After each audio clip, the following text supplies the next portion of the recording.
We're going to move a little south now and go to Cameroon. I'd like to introduce you Reverend Dr. Felix Niba, who is leading our work in Cameroon, but as he'll share, that work has gone far beyond Cameroon to other nations and even possibly this year to Europe. So, Dr. Niba. Thank you very much, Dr. Scott, and thank you and all who are in this meeting. Thank you for the opportunity to share. I want to say first, I'm married to Bridget.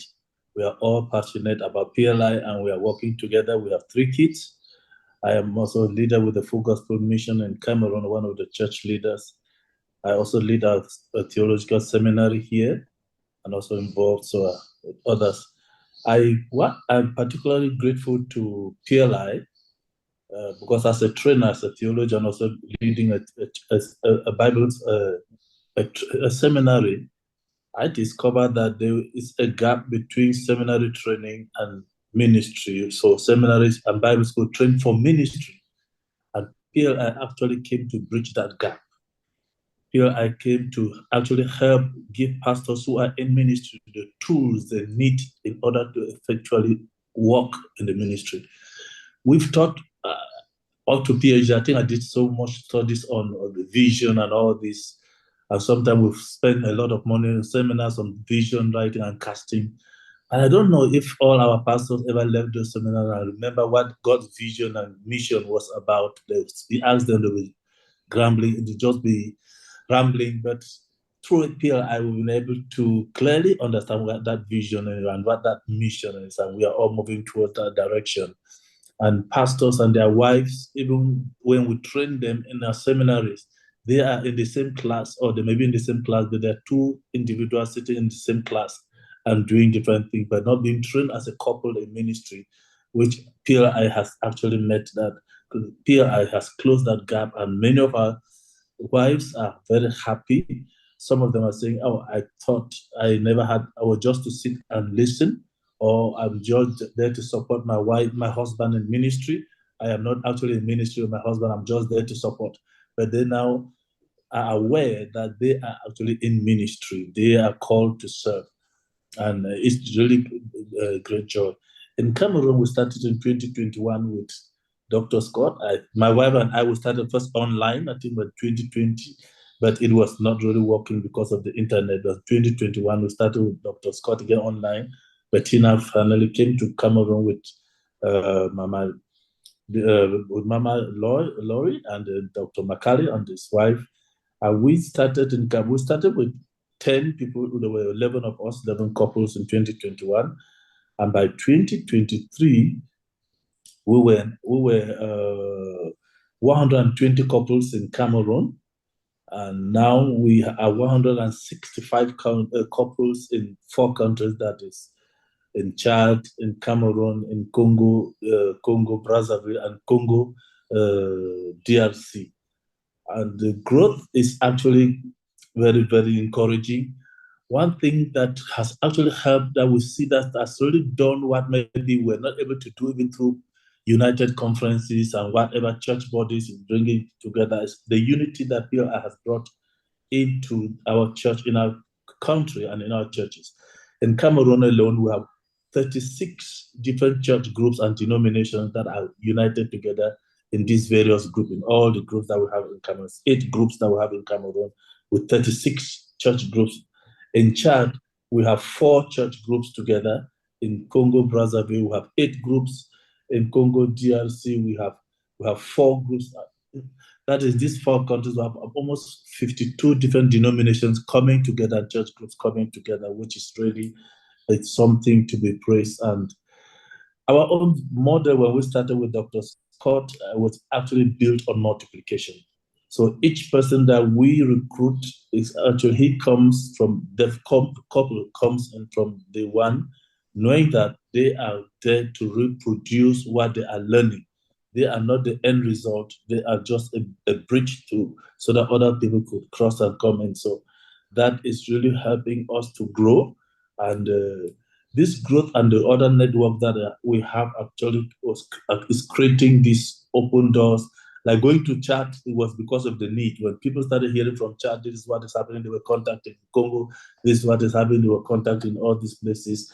And now we have from Burkina Faso, through Dr. Makala helped, or the people met with Dr. Makala, he directed them to us. Burkina Faso is calling, we have Benin is calling, we have Nigeria is calling, and Equatorial Guinea is calling. And this year we are going now to Burkina Faso, we are going to Equatorial Guinea, we are going to Benin, we are going to Nigeria. And Nigeria is almost a huge continent with over 240 million people. So it's a huge country, and entering Nigeria is really a great thing that we're going to do. And then as we are sharing, and those who have those are of our pastors and church leaders who have traveled because of the immigrants who have gone overseas for greener pasture, like in Canada, in Belgium, in France, in other places, they are calling, please, we want you to come and help us. And we are really intentionally wanting to reach out to immigrants, to our people who have gone over. Like in Canada, we are planning this year, by the grace of God, to begin a group there among the immigrants in Canada and pastors. We are already reaching out to them. I know Dr. Scott is aware of that over there. And then in Belgium, we'll be having it also, a training in Belgium that will be bringing pastors from France, we're bringing pastors from Belgium itself, from Germany, we're bringing from England. So we are bringing them, that will be like our hub, so that we will begin, then they can then grow out. So we actually train in cohorts of 10 to 15 couples. We don't want them to get more than 15 couples. Though in some of the groups, some people want to come to join. We say, okay, you can come in as an observer. We do allow observers to come and sit and listen, but they are not actually considered as part of the group. But when we create now new groups, we want those who are observing now, they join those groups so that they actually get together and get to move and to go and to get really trained and start their own groups. And these little small groups of 10 to 15 are actually helping the pastors and the wives and the church leaders to know each other, especially when they are meeting the collegial groups. It's really wonderful. And when they go training, we pay them off. Two couples go to meet another couple that is already that is hosting the training. So they're actually three working together whenever a training is going on. And this is actually helping them to cement the relationships and to cross-learn. There's cross-pollination in learning. That is really something that is really very real to happen in any theological seminar, in any training organization. That's really very real. So the PLI is helping to make that happen. And for that, we are really very grateful to PLI. And our strategy is that every third year, there's a multiplication. So when we train the first 2 years, they are meeting their collegial groups. They are not supposed to start a group. They really know themselves. By the third year, they begin groups. Now in Cameroon, we should have started 120 groups this year, but it will be too heavy for us to handle. So we are breaking those groups and we are grouping them. We're actually starting 50 groups between this year and next year. So it's not, we start 120 groups, it will be too heavy for us to handle now. So 120 groups of 10 to 15, that would be very huge, and we don't yet have enough trainers to do that. So we are doing 50 groups, and 50 groups of 10 to 15 couples, and we will be those who have trained at the master started in 2021. We are now training at the regional couple team that will be going out to the local level, actually moving, and what we are doing, the opportunities. For instance, the French-speaking Africa is, we don't actually have enough material available in French for training. So, but the good thing that PLI has been able to do now, I think all our training from year 1 to year 4 are all available in French. So when we are moving to this country, we are training them in the language they understand. And the French world also really there's a great need for training. Over 360 million French speakers in Central and West Africa. So there's a huge need for this training to be made available for them. And one statistic that I read that actually blew up my mind, there are over 1 million untrained pastors in Africa. So I now see the need why there's this pressure on us to come. Please, we need. Some of the pastors have never had any form of training either informally or non-formal. So that whatever they pick, they train, they pick. So PLI is actually helping to meet that need, and we are really moving. So I say it's a challenge because there's this huge number to be trained, but it's also an opportunity is that we have the material available, we have the human resources available, but also most of them, like in Chad, last year we were able to ask PLI because we don't pay transport when the people come for training. We don't pay transport. We say, okay, if you really want the training, we are meeting here. So you pay your transport, you and your wife will get there, and PLI will provide accommodation and feeding. But in Chad, it was difficult because some of them, for for them to travel to the place, what they will spend for transportation is more than half of what they earn as a salary. So we're grateful that PLI was able to provide transportation for them and also to help them. So this is the really big challenge that some of them who need the training might not be able to cover the cost of transportation.